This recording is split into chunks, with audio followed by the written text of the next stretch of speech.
رحیم زه خپل سټارټ د یو شعر نه واخلم.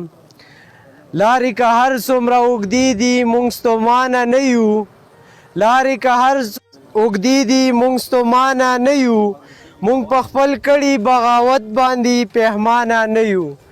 د ما تعلق د سنټرل کورم سره دی. زه د هغه په باره کې خبرې وکړم، هغه نه مو خپله واقف یو.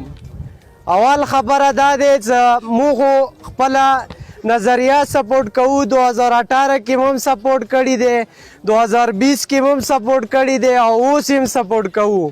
او زه به د سنټرل کورم مسایلو ته لږ راشم. د مو ملګرو خبره پې وکړه، خو د مو سنټرل کورم کې تعلیم نشته. ټیچران برتی شوي دي، هغه څوک مردان کې خپل هغه کوي، دویم جاب وسه کوي، څوک سواتو کې لګیا دي، څوک بل ځای کې لګیا دي. او مو په سنټرل کورم کې ډیپټي نه کوي. څوک نن لوکل کړي دي، اوس دا دي ایډورټایزمنټ شوی و د سکول په بیس باندې. هغه نوکرۍ اوس خرڅې شوې. څه نوکرۍ په اپر کورم خرڅې کړې، څه په پېښور کې څه کوم رهایش دي په هغوی خرڅې کړې.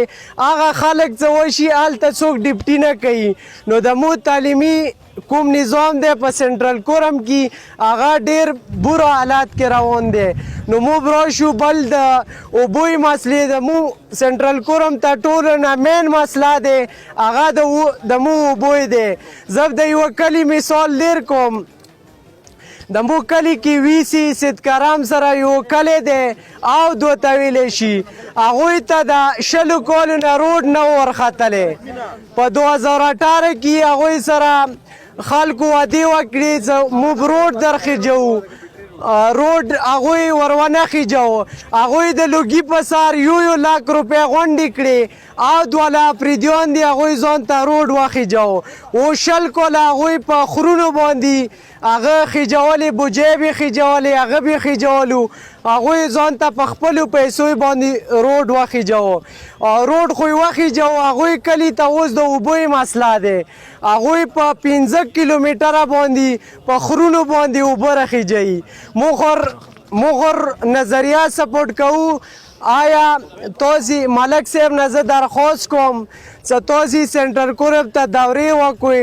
د مو سنټرل کورم څه کوم ملکان دي، کوم عام کسان دي، هغوی ته چې څوک هم پیلویر شي، هغوی کې یو دا غیرت دی، بیا هغوی ته ووټ ورکوي.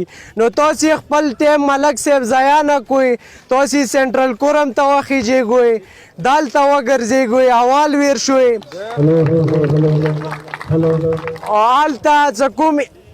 هلته څه کوم د هسپتالونو نظام دی، هسپتالونه خلکو کړي دي، BHU جوړه دی، هغوی کې واښه یخې دي، ډاکټران نشته، ډاکټران یې په نامې کړي دي، 80,000 تنخواهونه یې ورته لګولي دي.